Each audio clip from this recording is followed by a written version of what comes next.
gurigweynaha Muuse Ismaaciil Galbeed ayay marka hore ku qabanaysa oo loo sheegay nala fadhiya guddiga Muuse Ismaaciil odayaaqameedkiisii dhallinyaradii shaqadii haweenka dhammaantood way ku dhamaystiray inta naga maqayso jirto halka guriga Muuse Ismaaciil ay ku soo shaaciyeen oqaashii xildhibaanadii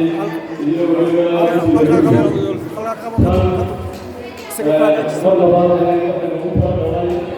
inaynu isku aragno garabada haweenka iyo dhallinyarada sidaa la ashriyeed xafladan ama munaasabadan dhammaantood intii naga soo qaybgashay iyo intii ka maqan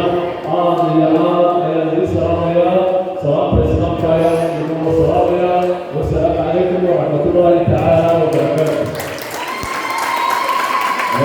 intaas uguaan ka gudbiyo goobtan ama halkan aan doonayo maanta inaan ku shaqaysano ama aan galo waa golaha deegaanka golaha deegaanka asaaskiisu waxa weeye inuu deegaanka ama gobolka marka uu ka shaqeeyo uu wax ka qabto uga shaqeeyo mujtamaca ku nool deegaankaas taas waxaan aqoonayaa ama xirfad aqoonin aan u leeyahay waxaan ka soo shaqeeyey goobta aan maanta doonayo inaan ka noqdo golaha deegaanka ama aan ka soo qaynayo golaha deegaankiisa oo ah dowladda hoose ee magaalada Burco aqoonayana ama waayo-aragnimo wanaagsan oo igu filan khibrad ahaan igu filan ayaan u leeyahay waayo waa goobtii aan garanayay xafiisyadeeda waaxadeeda waxqabadkeeda iyo weliba meel kasta oo looga helaanayo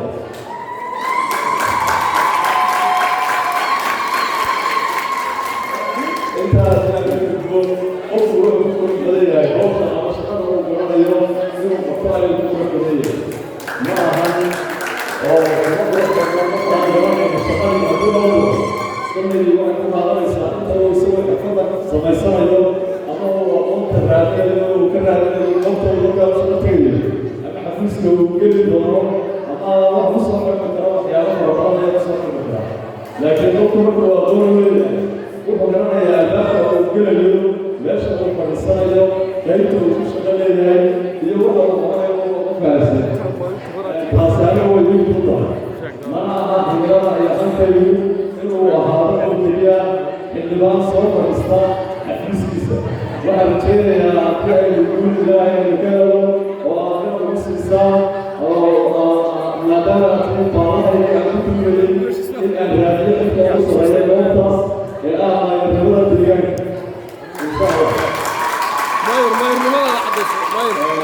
insha allah oo aynu ku guulaysano wax waliba waa han iyo fikro ayaan leedahay han iyo fikradeedu ma aha inaynu iska soo fadhino waa inaynu deegaanka aynuga soo jeeday marka aynu ka gudubno fadhow ahaan ama hawsha meesha taala oo ah qorshe dowladeed si gaar ah waxaan iyadana ugu xidhnaan doonaa ama looga tashan doonaa mustaqbalka reerka sida guriga iyo ogaasha reerka oo aan ku xidhnaan doono kalama tashan doono deegaanada ay ka soo jeedaan waxa lagu baahay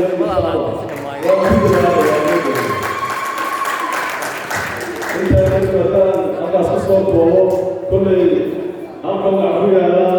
goobkaygii oo ashaabtayda ay tahay midnimadu waa furaha guusha midnimadu waa furaha guusha haddii midnimada waa la guulaysanaya laakiin haddii la waayo midnimo waxay iman tahay farasaraaba iyo inaynu anaha ka jirno ayaa laga qabtaa marka waxaynu ku boorinayaa inaynu ahaado hadlin oo keliya isku duubnaano isku tashano sidii aynu hore xildhibaanada u soo saari jirray ama ugu adeegi jirray aynu habeenkii maalada u soo jeedi jirray ilaa iyaduna sidii iyo si ka daran aynu maanta deegaan ugu noqo maadaama laba tira doonaya ama tirada deegaanka maanta laga doonaya uu ka kooban yahay kii hore waxaan jecelahay idinka iyo ilaahayna waxaan ku wada rajeynaynaa inaynu ahaano dad feejigan isku duuban meel wada jeeda isku tashana hawshooda wada qabsan taasi waxay ku ahaan karnaa inaynu guusha gaadho ayay noqonaysaa laakiin ma noqonayso haddii aynu iska soo fadhiisano inteydana ay maanta dhalaado waanu kuu xoreynayna kaarkii ma haysano uma tabaadashiisanin inaanu hawsha galo ma noqonayso inaynu soo baxay ma noqonayso marka waa inaynu muhiimadda saarnaa xooga aynu saarnaa